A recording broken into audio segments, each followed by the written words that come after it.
anxiety is getting higher. It feels like I'm gonna blow. Yeah, gone is the breeze. It used to be so sweet. Poison is the wind that blows. Yeah, it can't be long. The military come with a knock, knock, knock on your door. All right, red light, stop right there where you are. This is a red light, stop right there where you are. Emancipation, race relations, most of your rebels are gone. The trust in nation. Business like show business, like no business, I know, but it takes a lot of work, guys. And I have to just point out to you that Poor No More is about a state of mind.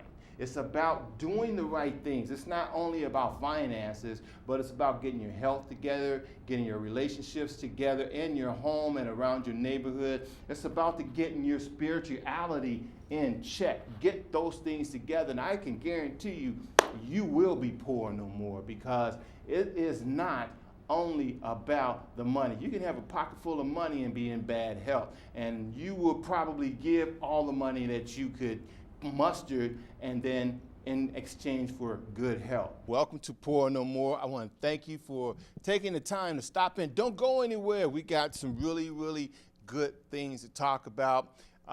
If you voted, which I hope that you did, you will know how important it is, because we have now a House of Republicans in our Senate and our Congress, and so they're going to be running things. As of the last 4 years, the Democratic Party was mostly in the House. The switch has come over, but we still have some great candidates, I believe, in our Congress and in our governorship and state legislation that are still going to move some positive things forward. But however, if you didn't vote, shame on you, because man, how important this is for our future. If you're talking about what's going to happen to our economy, what's going to happen to our economic structure, the Republicans are going to be the ones that are going to implement a lot of those changes. As you well know, or may not know, that when President Obama was running for office, and once he got placed in the office, he had a heck of a time negotiating, and then of course, working amongst the parties that were engaged in making those decisions. Not saying that one is better than the other, but the fact is that we all have to get along, and we all have to respect certain authorities that are there. And my understanding is that there was a lot of opposition. So, man, it's going to be deep. It's going to be deep. So I just want you to take a few minutes to watch our debates. If you hadn't had a chance to see Governor Dayton and our Hennepin County Commissioner Jeff Johnson, take a little bit of this.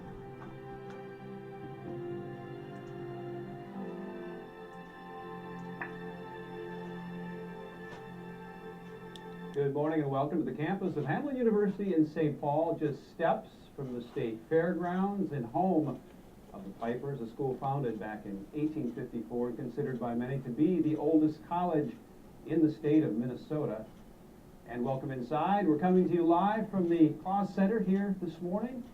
It's a beautiful morning. Hello, everyone. I'm Randy Meyer. Fox 9 honored to bring you one of 5 gubernatorial debates over the next hour. We will be discussing a number of issues with the candidates, and they're issues that impact the lives of Minnesotans every day, whether you live in the Iron Range, the suburbs, or downtown Minneapolis. Now, in just a bit, we'll be introducing our panel of experts. We'll also be taking questions from students in the audience, as well as on social media, using the hashtag Fox9Debate. Right now, let's meet the candidates. We begin with the incumbent Democratic Governor, Mark Dayton, who is seeking re-election to a second term before being elected as governor back in 2010. Dayton served as United States Senator from 2001 to 2007. Please welcome Governor Mark Dayton. And the Republican candidate for governor is Hennepin County Commissioner Jeff Johnson. Johnson served in the Minnesota House of Representatives for 6 years. He was elected as Assistant Majority Leader. Please welcome Hennepin County Commissioner Jeff Johnson. All right, before we begin all of that, we want to get to our give each candidate 1 minute to do some opening remarks. We conducted a coin flip earlier, and this is how it shook down. Mr. Johnson, we begin with you. Your opening statement, please. Thank you. Well, thank you all for being here. I am running for governor because I think someone needs to stand up for the forgotten middle class in this state. And I will work every single day to encourage the creation of good-paying full-time jobs rather than chasing them away to other states as we've seen these last 4 years. And to make sure that our schools have the power and flexibility to hire and reward and pay better the very best teachers rather than tying their hands because a special interest tells me to.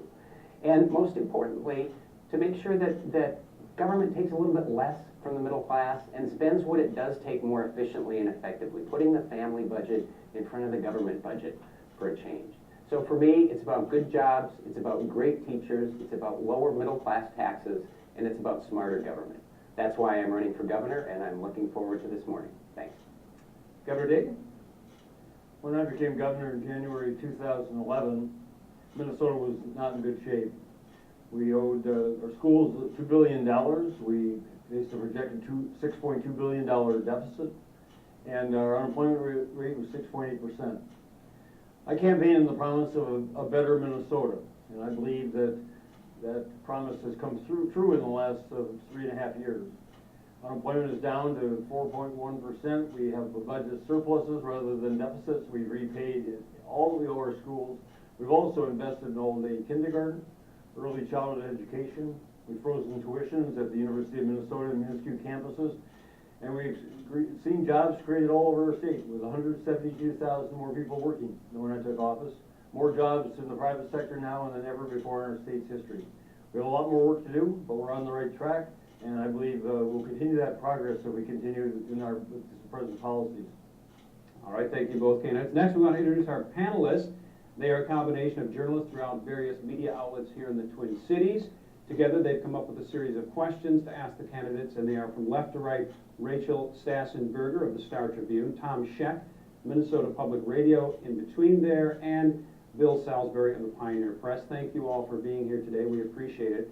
Our first topic has to do with the divided government. Now, currently, we have a Democratic governor in Governor Mark Dayton. We have a Democratic House and a Democratic Senate. That could all change on November 4th. So our first question comes from Rachel. Rachel, it is addressed to Mr. John. Good morning. Governor Dayton, in 2011, you were in a stalemate with a Republican-controlled legislature that led to a state government shutdown. Commissioner, you've been on the losing end of many votes on the Hennepin County Board. What proof is there that either of you can lead in a divided government? Commissioner? Well, I think you just have to look at my record in the House. I mean, that would be I think what you've done is the best way to tell what you're going to do. And I was in a Republican House for 6 years with a DFL Senate, a heavy majority of the DFL in the Senate. Every year I took what was a pretty complex, sometimes somewhat controversial bill and worked it not just to get it passed in the Republican House, but worked with the DFL Senate to figure out how to actually turn it into law. I didn't just want to fight and lose, but actually get it done. So whether it was eminent domain reform, we essentially rewrote the property tax laws in Minnesota. The property rights laws in Minnesota. My chief author during that debate was Tom Bach, who's now the House or the Senate DFL leader. Whether it was that, whether it was the anti-meth bill, which was the most comprehensive anti-meth bill we've ever had. I had a DFL author in the end over in the Senate on that. Whether it was a protection of identity theft for individuals, I had a DFL author over the Senate for that. So I think you have to look at what we've done in the past. And I think the difference here is Governor Dayton did preside over the longest shutdown in state history. And I know he blames it on the Republicans, but as governor, you have to take the lead. And if you're going to have a shutdown, it's probably as much the fault of the governor as it is of the other party in the legislature. I think you'll see a different attitude and a different culture in St. Paul from governor. Well, when I took office, we had Republican majorities in both the House and Senate for the first 2 years, and then DFL majorities in the legislature for the second 2 years. And there was a marked difference. In the first 2 years, Republicans staunchly opposed my attempt to raise income taxes on the wealthiest 2% of Minnesotans to deal with the projected deficit. We agreed on some $2 billion in permanent cuts. And then they wanted to cut further. They wouldn't specify where, but they said that they wanted another $1.5 billion. I had met them halfway. It was my $1.5 billion that changes. And I said, I'm not going to cut education, healthcare, human services still further. I want to balance the budget by raising taxes on the wealthiest 2% of Minnesotans. And they steadfastly refused. So we went into a shutdown, which we have a shared responsibility for, but my responsibility was I will not cut further. And theirs was we will not raise taxes on the rich. So we had the stalemate, and finally I accepted a proposal they had made just before the end of the session with some additional conditions attached to it, that we borrowed $750 million more from our schools and $750 million from our future. So the Republican legislator would rather raise $1.5 billion through additional borrowing than raise taxes on the richest people in Minnesota.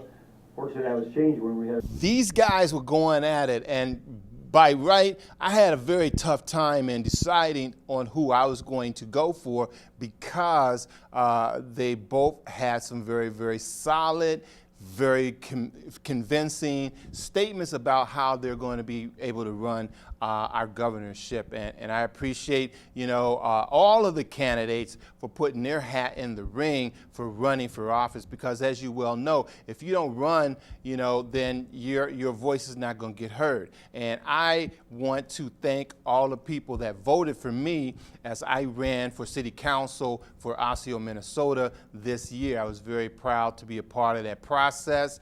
I got 8% of the voting population to, swing my way, and I really appreciate that opportunity, because this is about getting in the game.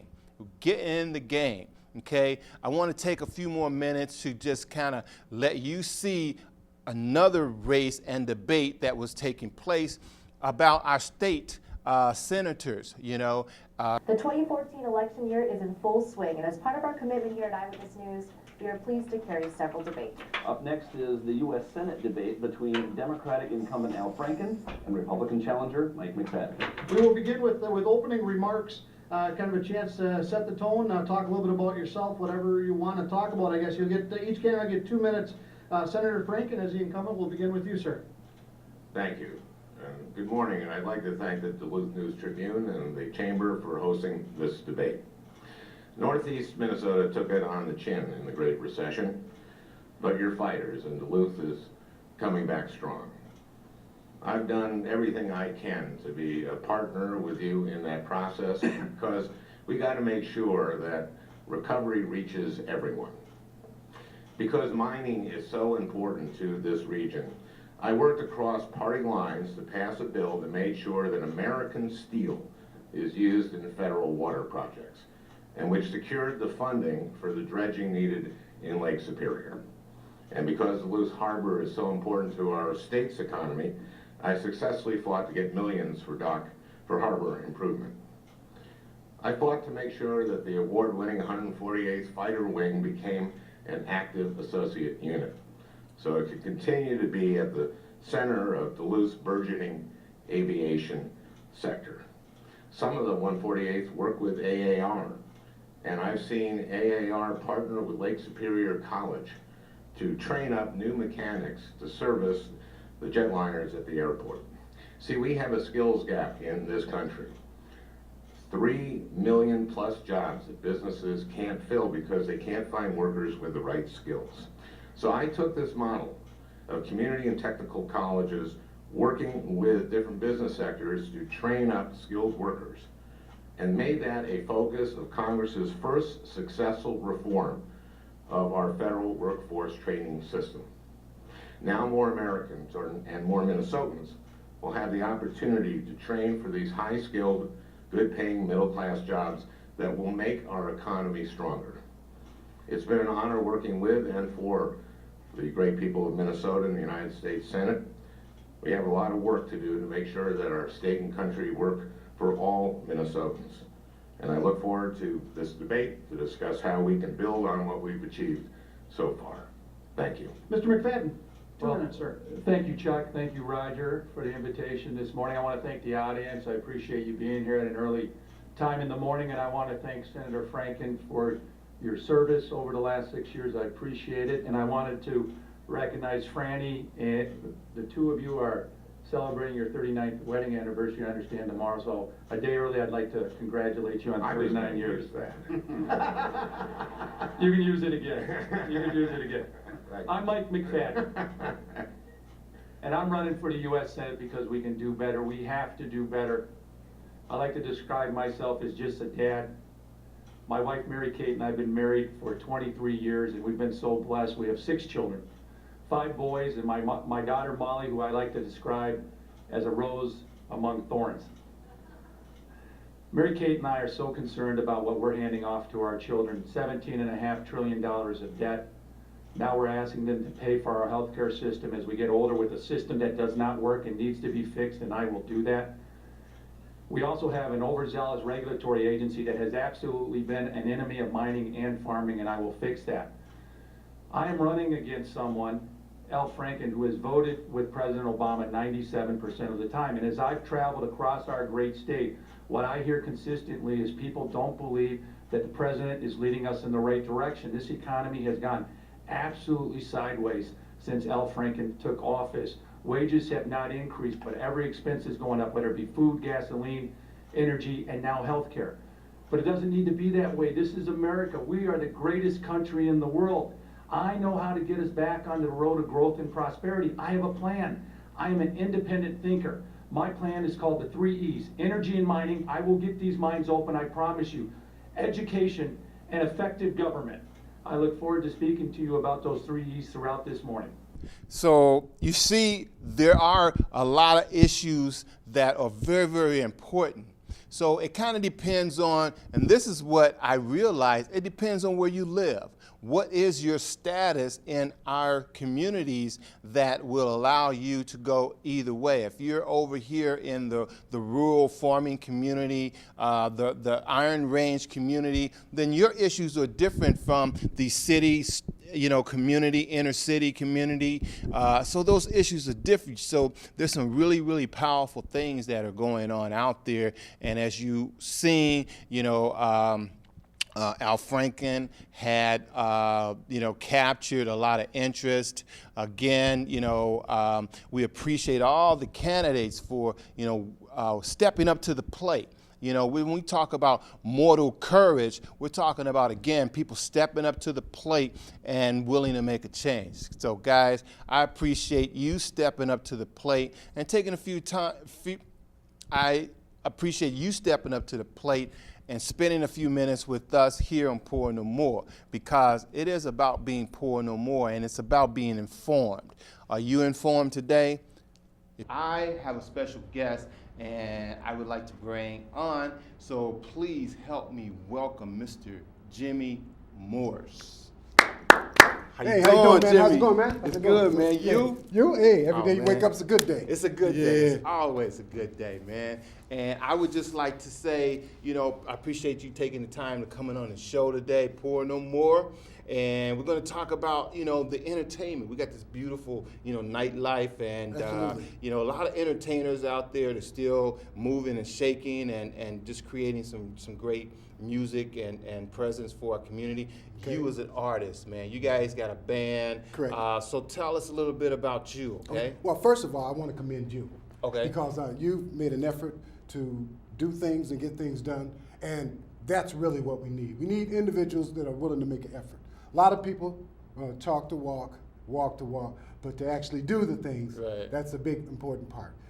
Well, putting that effort out there. So. You heard that. You heard that from the man right here. So I ain't playing no games, so don't waste my time. Right. Absolutely, absolutely. If I borrowed you $20, you can tell me you're going to pay me back and give me that $20 back. But if I give you my time, I can't get my time back. That's right. I can never get my time back. That's right. So that's very important. Yeah, well, and that's why I appreciate you taking your time, because we know that it is not about the money sometimes. It is about the time. And today, we had a little snow coming down, so, I appreciate you willing to risk, the weather to come out here and do our show. Hey, we're in Minnesota, man. As I say, Min-Alaska. Min-Alaska. You got to do what you got to do, because life goes on. That's right. Nothing stops. time doesn't stop, the Yeah. world doesn't stop, so things keep on moving. And like, you know, you can see that hamster in the wheel, rolling, yeah, he got to yeah. keep moving. You know, it's like a bicycle. If you stop pedaling, you're gonna fall off. That's right. So you got to keep moving. Gotta keep moving. Regardless. And you are a mover, man. You and your partner is doing a television show here. Absolutely. You also are playing out there on the circuit. Yes, absolutely. You're doing some composing and just a lot of things, Right. man. Oh, Tell us a little bit of what's going on. Again, as you said, I also have a show here at the network, and our show is about wellness and relieving stress. But again, me and my partner, he's also a musician. Saran. Yeah, his name is Saran. Okay. He's out of New York City. He's also an author. Just released his first book. He's been a musician for 30, 40 years. And again, you know, we've been in that arts movement, you know, ever since we came to the Twin Cities. Twin Cities been hot a long time for the Yeah. music. You know, before I decided to come here, I was on my way to California. Okay. But I stopped because of the movement that was going on with Prince and everything, and I said, well, like, you know what? It's not that far away. I can check it out on my way out to California. You know, and I came here 30 years ago and still here now Still here, because yeah. it is a vibrant music nightlife scene here that's going on, and it's of a richer quality than a lot of other places. You know, you have entertainment, you have nightlife, but you know, a lot of other things get cultivated with that. So this is just a little bit more cleaner, more up to date in certain ways, and less hassle. So yeah, it's very vibrant here. Okay. So you have a band, you know, and what's the name of your band? The name of our band is The Usual Suspect. You see, everybody can relate to that because, Yeah. you know, at times there are certain issues that happen in society. You know, whether we call it racial profiling or we just call it terrorism. You know, a lot of people think that word terrorism is a new phrase just related to the current things going on. But there's been terrorism in this country for a long time. So it's just, you know, whether you call it racial profiling or terrorism, you know, we wanted to put a different twist on our name, us being the usual suspect. You know, so it's like, you know, the name came from an old Humphrey Bogart movie called Casablanca. Yeah. And a lot of things get going on, and the inspector says, round up the usual suspects. Right. You know, so they bring everybody in, shake them down, find out what's going on. So that's how our name came about. Okay, nice, nice. And then what kind of music do you play? We play a little bit of everything. Okay. Starting from the 60s, from Motown. We play Motown, then we do a little 70s, then we do, not so much anything in the 80s. We kind of skipped over that phase a bit. So for 60s, 70s, 90s, and current music. Okay. And current music. And in all different genres. You know, we do blues, we do jazz, we do rock and roll, we even do country western polkas. We do it all, you know, Okay. but we try to hit on the tunes that are very popular. Sure. You know, so anybody can come to our show, and based on what the audience is, like we'll usually know where we're going and what the crowd is. But if not, when we get there, we look around, see who's there, and make the show according to the people that are there. Sure. Because there's no us without you. Hey. You know, in the audience, That's good. there is no us without you. So That's good. that's our frame of mind. We're there to. I always consider myself to be a dance band. You know, I was coming up in the day, and it was people would come to town, the different bands, because I'm out of Wisconsin. So the biggest venue was my hometown is right in between Milwaukee and Chicago. Okay. So it's like 25 minutes to Milwaukee, 60 minutes to Chicago. So all the top bands back in the day would come, and it would be like dance bands. So that's where I come from. I'm the type of band that want people to get up and dance. All right, all right.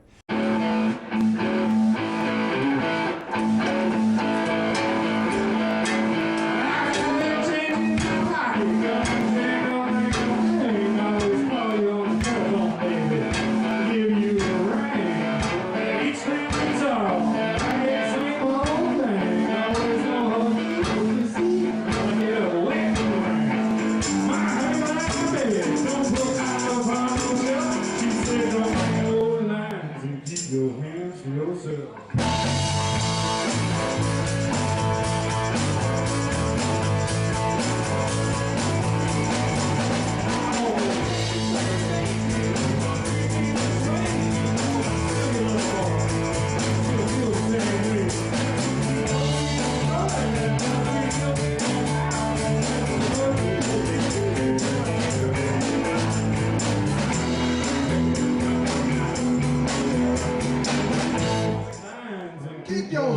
to yourself.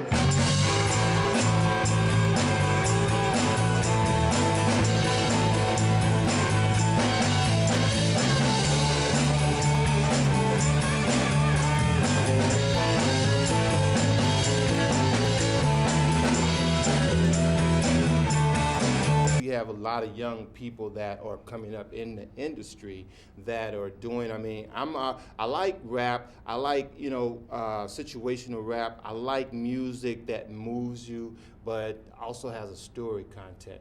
Now, sometimes I don't, because I like to be entertained. Yeah, absolutely. And so I hear and see a lot of our rappers today, they come out and they just walk the stage. They just walk the stage. And so that's kind of their thing of movement and trying to get people up. And then all they have to offer you is, come on, get up, get up, get up. And right. that doesn't quite get me, right, because I want to be get up for what? For what? Yeah. Show me Yeah. something. Tell give me something. Yeah. So if you can give some of those young bloods pulling their coats right now, some of those directions, what would you bring on them today? Absolutely. What we just got through talking about, mentorship. Okay. I come from old school to whereas there's a word in the dictionary called a journeyman.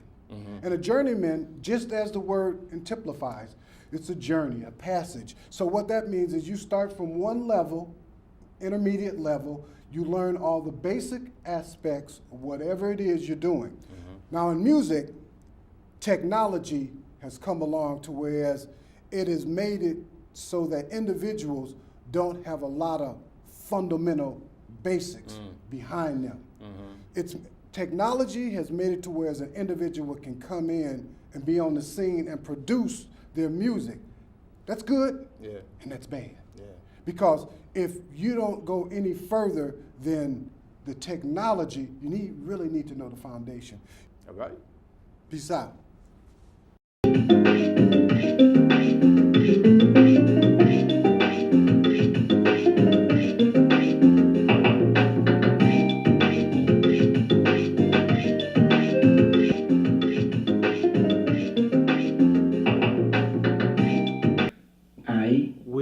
Will see you next time. Bye-bye. Bye.